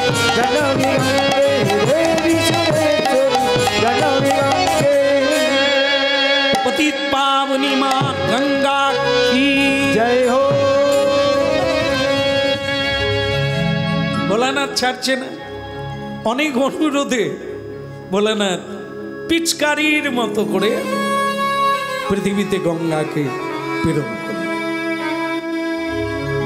হর হর গঙ্গে, এই নাগলো গঙ্গায় স্নান করলেন, আর স্নান করলেন, কিন্তু তার আগে দেবরাজ ইন্দ্র ওই কিসের ভাণ্ড, অমৃতের ভাণ্ড নিয়ে চলে গেছে। এরা স্নান করে উঠে দেখে অমৃতের ভাণ্ড নাই, ছিল কোথায়, কি বনে, হ্যাঁ কুশ বনে। কুশ গাছ জানেন তো, খুব ধারালো, তার পাতার দুই দিকে খুব ধার আছে। এখন সেই বনে সাপেরা ভীষণ ক্লান্ত বোধ করল আর দুঃখিত বোধ করলো, আফসোস করলো যে আমাদের ভুল হয়ে গেছে, পাহারায় রাখা দরকার ছিল। সকলেই লোভের বশবর্তী হয়ে আমরা স্নান করতে চলে গিয়েছি। এহেন ধনকে কেউ এমনি রেখে চলে যায়, আমাদেরই ভুল হয়েছে। এখন যেইখানে ভাণ্ড ছিল সেইখানে একটু না একটু তো অমৃত লাগলেও লাগতে। সাপেরা কি করলো, কুশ বাগানে জীব দিয়ে চাটতে লাগলো যাতে করে অমৃতের স্বাদ পাওয়া যায়, অমরত্ব লাভ করা যায়। কি হলো না, সেই কুশ গাছে লেগে তাদের যে এক জিহ্বা কুশ গাছে লেগে কেটে হাব হয়ে গেল, অর্ধেক, মানে এই আড়ে না লম্বে হয়ে গেল। এই জন্য সাপেদের জিহ্বা, মানে দুই জিহ্বা, কেন না কুশ গাছে লেগে সাপের জিহ্বা কেটে গিয়েছে সকলের। ওরা দেখবে বের করলেই দেখবেন দুটো জিহ্বা। তাই সেটা ঘটেছে ওই ঘটনায় যে ওরা কুশ বাগানে চাটতে গিয়েছিল, চাটতে গিয়ে অমরত্ব তো হওয়া গেলই না, উপরন্তু জিহ্বা জিহ্বা হয়ে গেল, খণ্ড খণ্ড হয়ে গেল। বলো রাধেশ্যাম। এখন ওদিকে ভাণ্ড চলে গেল স্বর্গলোকে, আর এদিকে সুধা স্বর্গলোকে গেল। নাগলোকেরা সেদিন থেকেই দেবতা নাগলোক এদের সঙ্গে একটা শত্রুতা তৈরি হয়ে গেল। ইন্দ্রের আশীর্বাদে, মানে বরদানে, এই গরুড়জি সর্প হচ্ছে তার আহার। এই সর্প খাওয়া শুরু করলো। এরই ভয়ে কালীয় নাগ কোথায় এসে লুকোলো, বৃন্দাবনে কালী দহে। কেন না, সর্প যেমন খায় গরুর, তেমনি মৎস্যও খায়। মৎস্য খাওয়া এ পক্ষী জাতির জাত স্বভাব, এটা তাদের আহার, খায়। এই যমুনায় একদিন এসে গরুড়জি বৈষ্ণব ভগবানের প্রিয় পাত্র, তিনি মৎস্য সেবা করছেন। তা যখন সেবা করছেন তখন মৎস্যেরা গিয়ে সৌভরিশ ঋষিকে নালিশ জানানো। বলো রাধে রাধে। সৌভরিশ ঋষি মৎস্যদেরকে রক্ষা করার জন্য গরুরকে অভিশাপ দান করলেন। রে গরুর, তুমি এই দিনহীন এই ছোট্ট দুর্বল জীবকে হত্যা করে খাচ্ছ। আমি তোমাকে অভিশাপ দিলাম, কারণ তারা আমার শরণাগত, আমার কর্তব্য তাদেরকে রক্ষা করা, তাই আমি তোমাকে অভিশাপ দিলাম। কোনোদিন যদি তুমি যমুনার জলে, মানে যমুনায় এসে মৎস্য ধরে খেতে চাও বা স্পর্শ করো, তোমার মৃত্যু অনিবার্য। গরুর দেখলেন আমি ওখানে কোনোদিন যাব না। কেন না? ও বৈষ্ণব, ও বৈষ্ণব, ও সাধু মানুষ, ও যখন বলেছে তাহলে কথাটা সত্য হবে, তাই ওখানে গরুর কোনোদিন আসে না। কিন্তু মজার বিষয় হলো কি, সৌভরিশ ঋষির বৈষ্ণব অপরাধ হয়ে গেল। কেন হলো অপরাধ? দেখেন, আমরা তো এগুলো ভাবি না। হ্যাঁ, বৈষ্ণব অপরাধ যে কতখানি মনুষ্য জীবনে ক্ষতি করে আমরা তা টের পাই না। অনেকগুলো জন্ম কেটে যায়, তবুও রোগ ধরা পড়ে না। সৌভরিশ অপরাধী হয়ে গেলেন। কি অপরাধ? না, তিনি বৈষ্ণব ছিলেন, তার আহার মৎস্য ধরা, তাকে বাধা দিলেন, এটি ছিল তার অপরাধ, তার আহারে বিঘ্ন ঘটানো। এই অপরাধের জন্য তার কি হলো? এই মৎস্যের জন্যই সৌভরিশ রাজার জীবনে বিঘ্ন হয়ে গেল। মৎস্যের মিলন, মৎস্যের স্বামী স্ত্রী মিলন হচ্ছে। সৌভরিশ ঋষি জলের ভেতরে তপস্যা করছেন, চোখ খুলে এই দৃশ্যটা দেখতে পেলেন। যেই মৎস্যকে তিনি রক্ষা করতে গেলেন, সেই মৎস্যের মিলন দেখে সৌভরিশের সংসার করার বাসনা জেগে গেল। বলো রাধে রাধে। রাধে রাধে। শুরু করেছিলাম এটা দিয়ে, আপনারা শুনে শেষ করছেন ওই তত্ত্ব দিয়ে। একটা বাসনার জন্য মনুষ্য জীবনে কতটা বিড়ম্ব ঘটে যায়, যেটা দেখলেন আপনারা। কি সৌভরিশ ঋষির কি হলো? না, এই মৎস্যের মিলন, এটা দেখেই তার কামের উদ্বেগ হল, কামনা জাগে। দেখুন, জলের তলায় যিনি সাধনা করেন তিনি তো কম নন। আমরা এক সেকেন্ড জলের তলায় থাকতে পারি না, আর তিনি মনুষ্য দেহ ধারণ করে এত বড় অধিকারী হয়েছিলেন যে তিনি জলের তলায় বসে ভজন করছিলেন, করতে পারতেন। কিন্তু দেখলেন কি, বৈষ্ণব অপরাধের ফল নিতে হলো। তিনি জল ছেড়ে ডাঙায় উঠে পড়লেন। ডাঙায় উঠে তার ইচ্ছে হলো, মৎস্যরা মিলনে যেরকম আনন্দ পাচ্ছে, আমার তো এই আনন্দটা কোনোদিন হয় না, তাহলে আমাকেও বিয়ে করতে হবে। বলো রাধে রাধে। জলের তলায় যে থাকে তার কি হয়? এগুলো কি হবে? হ্যাঁ, শ্যাওলা হয়ে যায় না? তো একেই বৃদ্ধ, একেবারে মানে হাড় মাংস এক হয়ে গেছে, এবার রোগা জীর্ণ হয়ে গেছে, আর গোঁফ দাড়ি কোনো জায়গায় আর সাদা নাই, সব কালো, গোদরেজ মেখে। গোদরেজ কি তখন ছিল? হ্যাঁ, ভাগ্যিস ছিল নি, তাতেও বিয়ে করার ইচ্ছা হলো। তোরা গোদরেজ মেখে তো আরো অবস্থা খারাপ। হ্যাঁ, আমি কীর্তন করে যাচ্ছি, সে করতাল, কি হলো রে, করতালওয়ালা ওদিকে তাকায় কেন? গোদরেজ মাখবি নি রে? বলো রাধে রাধে। প্রেম সে বলো। চুল পেকে গেছে, দাঁত পড়ে গেছে, মাংস ঝুলে গেছে, গায়ে শ্যাওলা পড়ে গেছে, সে আবার এই জন্য বলছে তিনটে জিনিস থেকে সাবধানে থাকলে বেঁচে যাবে। সেটা হচ্ছে কাম, ক্রোধ আর লোভ। সব চাইতে বলবান এই তিনটের সঙ্গে সারা জীবন লড়েও একটাকে জয় করা। ভোলানাথ সারা জীবন লড়াই করে একটাকে জয় করেছিলেন, এটা হচ্ছে কাম। কামকে জয় করেছিলেন বলে তিনি কামদেবকে পুড়িয়ে দিয়েছিলেন, কিন্তু ক্রোধকে জয় করতে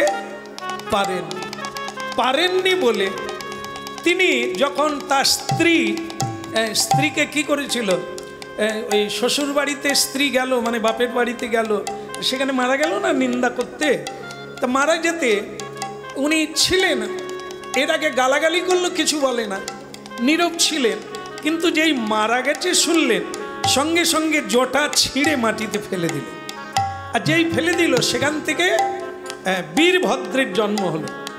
সেই গিয়েই তো দক্ষ রাজার যজ্ঞ লণ্ডভণ্ড করে দিল। তাহলে ক্রোধ আছে, সেই ক্রোধের জন্যই এই দক্ষ রাজার এত বড় লণ্ডভণ্ড হয়। এই জন্য ওনার এক নাম হচ্ছে কি, ওনার নাম হচ্ছে রুদ্র, একাদশ রুদ্র, ক্রোধী। রুদ্র মানে ক্রোধী। আপনারা কি পঞ্চানন দেখেছেন? কোনোদিন দেখেছেন? 24 পরগনায় যদি যান তাহলে পঞ্চানন ঠাকুর দেখতে পাবেন। আমরা ওই 24 পরগনা, হ্যাঁ, কলকাতার লোক 24 পরগনার গায়ে জানে। পঞ্চানন, বাবা পঞ্চানন দেখলে আপনি কাছাকাছি যেতে পারবেন না। বড় বড় চোখ আর হ্যাঁ, তা সেই বাবা, তার নাম হচ্ছে পঞ্চানন। ভোলানাথের এক অবতার, রুদ্র অবতার, ক্রোধী। সেবায় ত্রুটি হলেই আপনার সর্বনাশ ঘটে যাবে। হ্যাঁ, ভয়ঙ্কর ঠাকুর। তো তার পুজো হয়, হরিনামও হয়। আমরা সেরকম গৃহের বাড়িতে হরিনাম গেয়েছি কয়েক বছর, বহু জায়গায় হরিনাম গেয়ে এসেছি এই বাবা পঞ্চানন পুজো উপলক্ষে। তা সেটি হচ্ছে কে না, রুদ্রাবতার। এই রুদ্র হচ্ছে বাবার ক্রোধের অবতার। বলো রাধে রাধে। তা যাই হোক, হ্যাঁ, এরকম আছে। তাই এই ভোলানাথের আরেক নাম আছে, আপনার জানেন কি? ভোলা ভান্ডারী। নাম শুনেছেন? ভোলানাথের নাম হচ্ছে ভোলা ভান্ডারী। একদিন মা পার্বতী অনেক দিন চেপে চেপে ছিলেন, একদিন রেগে গিয়েই অনেকটা মানে অভিমান সুরে বলছে যে গণেশের বাবা একটা কথা বলি। হ্যাঁ বলো। ওনার নাম তো বললো না, ওই পেট পুঁচা কিছু নাই, একবারে সাদা সরল। হ্যাঁ, তাই বলো। তা মা পার্বতী বলছে, একটু কাজ কাম কিছু করো না, খালি গাছের গোড়ায় বসে বসে দিন কাটালে সংসার চলবে? একটু কাজ কাম কিছু করো না। কাজ কামের কথা বলছো? ভোলানাথ বলছে কাজ কাম করবো? বলে করবে না, আমিও তো একটা মেয়ে মানুষ নাকি? বলো ভোলানাথ কি? যে কোনো একটি মেয়েকে ডেকে জিজ্ঞাসা করুন যে তোমার স্বামী কি করে, সে বলবে উমুক করে তুমুক করে, কিছু তো একটা বলবে। কিন্তু আমাকে যদি কেউ কিছু বলে যে তোমার স্বামী কি করে, কি বলবো বলুন তো? তুমি একটা কিছু করো, একটা কিছু করো, তোমার যেটা ভালো লাগে একটা কিছু করো। ভোলানাথের যেন মনে হলো একটা কিছু করাই যাক না। হ্যাঁ পার্বতী, হ্যাঁ হ্যাঁ কিছু করলেই হয়, হ্যাঁ, কিন্তু আমার মাথায় তো কিছু ঢোকে না, কি করবো, কি করা যায় বলো তো? হ্যাঁ, কি করা যায়? তো তখন মা পার্বতী বলে ফেলেছেন, তুমি খেতি করতে পারো না?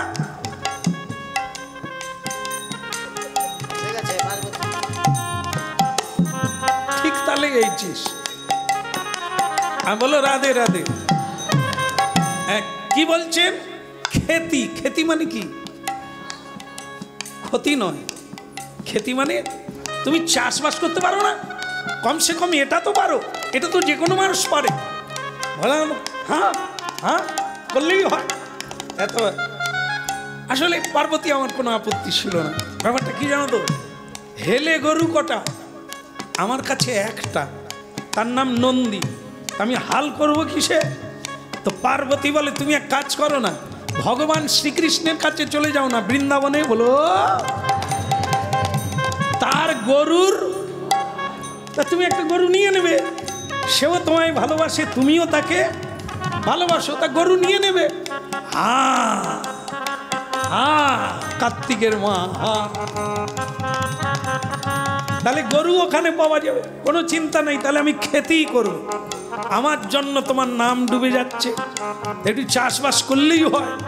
হ্যাঁ, বৃন্দাবনে চলে গেলেন ভোলানাথ, বগল বাজিয়ে বাজিয়ে পৌঁছে গেলেন বৃন্দাবনে। দেখে তমাল বৃক্ষের তলায় গোবিন্দ বসে আছে মুরলীধারী।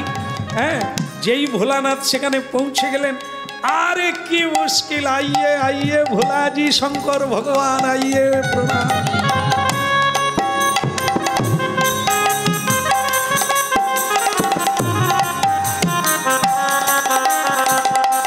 বসেন বসেন বসেন, কত তপস্যা করে আপনাকে পাওয়া যায় না, আর আপনি একবারে সরাসরি বৃন্দাবনে পৌঁছে বসেন। ভোলানাথ বসে গেল, বলে জানো এই আমাদের গণেশের মা পার্বতীর দুঃখ গেল না আমাকে বিয়ে করে। এই তার মানে সে বলতে পারে না যে তার স্বামী কি করে, আমি ঠিক করেছি একটু খেতি করবো, একটু চাষবাস করবো। তা ভগবান বলে হ্যাঁ করো। বলে তা কোন জমিতে চাষ করলে?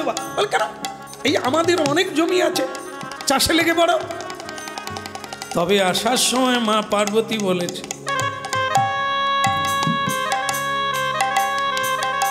যাচ্ছ বৃন্দাবনে কৃষ্ণের কাছে, মাথায় রাখবে তোমার চেয়ে কিন্তু সে চালাক বেশি, মেপে ঝেপে কথা বলবে, নালে সব হারিয়ে যাবে, খেতিও যাবে, আর খেতির নাগল টানার লোকও চলে যাবে। ও লোক সাংঘাতিক লোক, দেখতে বাচ্চা, সাবধানে। তা ভোলানাথ সেইটা মাথায় রেখেছে যে পার্বতী আসার সময় এটা কেন বললো, কৃষ্ণ তো ভোলা ভালা বালকের মতো। এই তো কিরকম বালক দেখুন, বলে গরু নিবে, যত ইচ্ছে গরু নিয়ে না, হেলে গরুর দরকার নিয়ে না, কোনো ব্যাপার নাই, এ তোমার গরু মনে করো। কত ভালো লোক। আবার বলি চাষের জমি নাই, বলে তুমি যত ইচ্ছা জমি নিয়ে না, কিরকম ভালো লোক। ভোলানাথ বলছে পার্বতীর কথাটাও মাথায় রাখতে। আচ্ছা কৃষ্ণ, কি চাষ করা যায় বলো তো? ভগবান কৃষ্ণ বলে লাভজনক চাষ যদি করতে, আলু চাষ করো, আলু চাষ করো। ভোলানাথ বলে হ্যাঁ হ্যাঁ, আলু চাষ করাই ভালো। আলু চাষ করলো ভোলানাথ, নিজেই নাগল টানলো, নিজেই কোদাল ধরলো, চাষ করে ঘামে জর্জরিত হয়ে গেল। হ্যাঁ, বাড়িতে গিয়ে বলছে পার্বতী খেতি কর দিয়া, এখন শুধু যাব নন্দীর পিঠে করে আলু নিয়ে চলে আসবো। তো তখন মা পার্বতী বলছে, এই যে তার জমিতে চাষ করছো, তার নাগল নিয়েছো, তার ষাঁড় নিয়েছো, তা তার সঙ্গে চুক্তি কিছু করেছো? বলে হ্যাঁ বলেছি, হাফ হাফ ভাগে চাষ করছে, হাফ হাফ, কৃষ্ণের হাফ আমার হাফ। তা মা পার্বতী বলছে, তা তুমি বলবে যে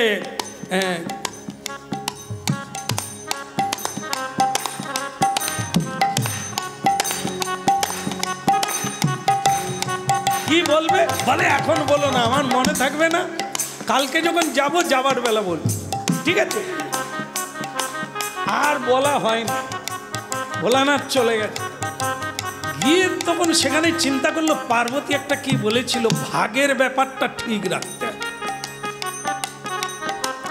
তা কৃষ্ণকে বলছে আচ্ছা দেখো চাষ হয়েছে, তুমি হাফ পাবে, আমি হাফ পাবো। কৃষ্ণ বলে হ্যাঁ কই বাত নেই, হাফ দেবে কই বাত, তবে তুমি গোড়া নেবে, আমি ডগা নেব। কৃষ্ণ বলে কোনো ব্যাপার না, আমি গাছের গোড়া নেব, তুমি ডগা নেবে, কোনো ব্যাপার না, আমি রাজি রাজি, কোনো ব্যাপার না। ভোলানাথ চলে গেল। এবার কি হলো, আলু চাষ হয়ে গেল। আলু চাষের ডগায় আলু হয়, আপনারা তো জানেন।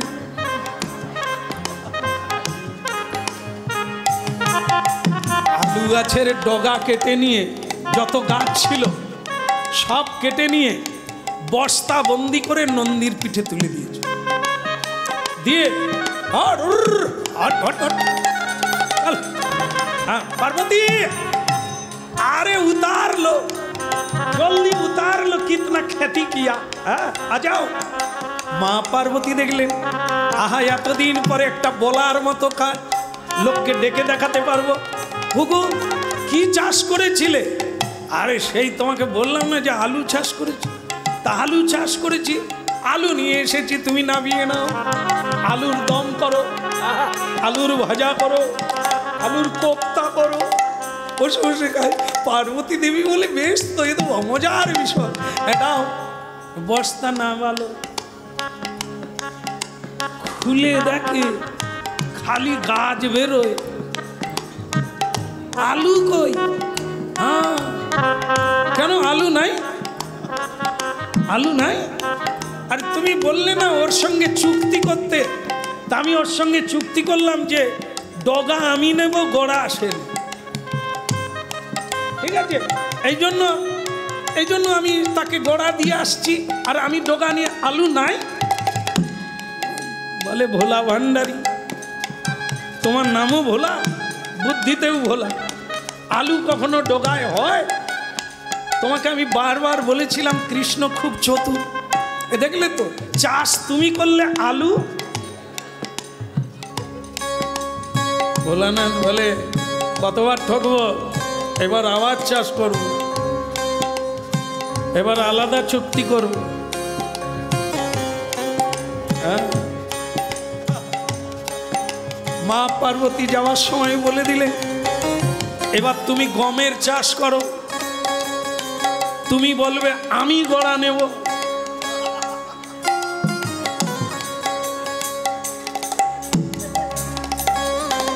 চাষ হলো। ভগবান কৃষ্ণ বলে কোনো ব্যাপার না, আমার ডগা থাকলো, আগের বারে তুমি ঠকে গিয়েছো, তুমি গোড়া নিয়ে না। আবার গমের গাছ নিয়ে ভোলানাথ পৌঁছে গেল। পার্বতী खेती कर लिया, ले लो। বলি কোথায় তোমার গম কোথা? বলে কেন, এবারে আমি গোড়া নিয়েছি, ঠকিনি। হ্যাঁ, ভাল নিয়ে না বলুন বাবু, এই জন্য তোমার নাম ভোলা ভান্ডার, তোমার দ্বারা কিচ্ছু হবে না। বলে কি বলো, আবার ঠকে গেলাম? বলে হ্যাঁ। তো ভোলানাথ বলে আবার চাষ করো।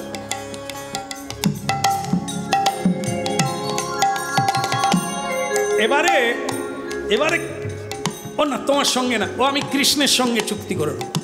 এবারে গেল কৃষ্ণ, আমি এবারেও চাষ করতে চাই। বললো কোনো ব্যাপার না, তবে কি চাষ করা যাবে? কৃষ্ণ তখন বলে মকার চাষ করো। মকা তা মকা চাষ করো। তা এবারে ভোলানাথ খুব চলে, বলে কৃষ্ণ এবারে চুক্তি হবে আলাদা, চেঞ্জ হয়ে যাবে। বলে কি? গোড়াও তুমি পাবে না, ডগাও তুমি পাবে না, মাঝখান তুমি পাবে। কৃষ্ণ বলে কোনো ব্যাপার না, মাঝখান আমার, গোড়া তোমার, ডগাও তোমার। আরে দুবার ঠকে গেছি, হ্যাঁ, গোড়ায় হেরে গেছি, ডগায় হেরে গেছি, কিন্তু এবারে ডগা আর গোড়া সব কৃষ্ণকে দিয়ে দিলাম। মাঝখানে মকা কোথায় হয়? মকা গাছ নিয়ে পৌঁছে গেল। মা পার্বতীকে বললেন, হ্যাঁ পার্বতী এবারে জিত লিয়া। হ্যাঁ, কৃষ্ণ হার গিয়া। হ্যাঁ, ওকে মাঝখান দিয়ে আসছি। বলে কি চাষ হয়েছিল? বলে মকা চাষ। হায় ভোলা ভান্ডার, আরে বাবা মকা তো মাঝখানে হয়, সেই মাঝখানটাই চতুরকে দিয়ে এলে। ছেড়ে দাও, ওই বাঘাম্বর যেমন পড়েছিলে পড়ো, পরে নামের ঝোলাটা নিয়ে শ্মশানে চলো, ওই ঠিক আছে। ভোলা ভান্ডারী তো ভোলা ভান্ডারী, তোমার দ্বারা চাষবাস। ভোলানাথ বলে আরেকবার দেখ। আবার দেখে মাথা একটু বুদ্ধি পর্যন্ত নাই, সব ঠিক সেই সময় দেখে এই যখন 3 বার হয়ে গেল চাষবাস, যখন ঘরে এলেন ঠিক তারই পিছনে স্বয়ং ভগবান কৃষ্ণ গোপাল। मैया मैं आगे। हरे কৃষ্ণ স্বয়ং ভগবান পিছন ফিরে দেখেছো কে আসছে? ও আমার ভাগিদার। তা আবার বোধহয় কোনো মতলব নিয়ে এসেছে। তো ভগবান কৃষ্ণ বললেন मैया मैं आ गया, এ সব ले लो। কি এই যে আলু, আলুর বস্তা, গমের বস্তা আর মকার বস্তা। বলে কেন কানা, এ তো তোমার ভাগে পড়েছে, তুমি নিয়েছো? না, এ তো ভোলা ভান্ডারী আমার স্বামী, এ তো মাথায় কিচ্ছু নেই, হ্যাঁ যা হলো সব দিয়ে আসছে, হ্যাঁ তো তোমার পাওনা তুমি নিয়ে নাও। কৃষ্ণ বলে मैया এই জন্যই তো আশা। এ বাবার পরিচয় কি দেখলেন তো? যা করে সব লোকের তরে।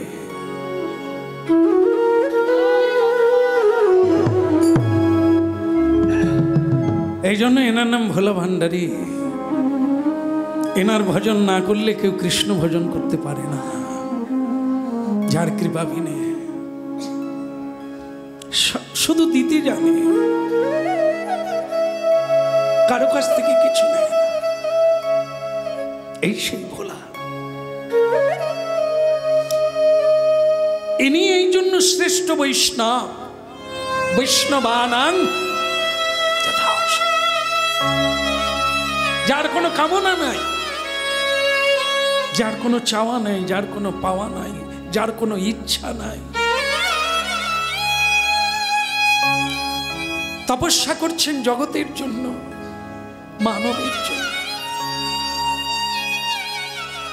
চাষ করলো অপরের জন্য, খড় নিয়ে, বিচালি নিয়ে, গাছ নিয়ে ঘরে পৌঁছে গেল, জীবনটাই কেটে গেল। একটা কাপড় পরে ভস্য মেখে শ্মশানেই কাটিয়ে দিলেন। আর তার ভজন করে মানুষ কত সুখে আছে, কত জামা কাপড়, কত অলংকার, কত শান্তি। এই হলো বৈষ্ণবের অলংকার।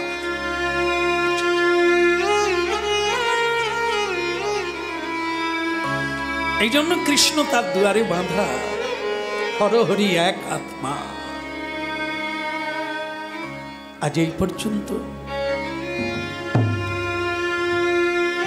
হরিবাসরের কৃপা পূর্ণরূপে আপনাদের উপরে ঝরে পড়ুক।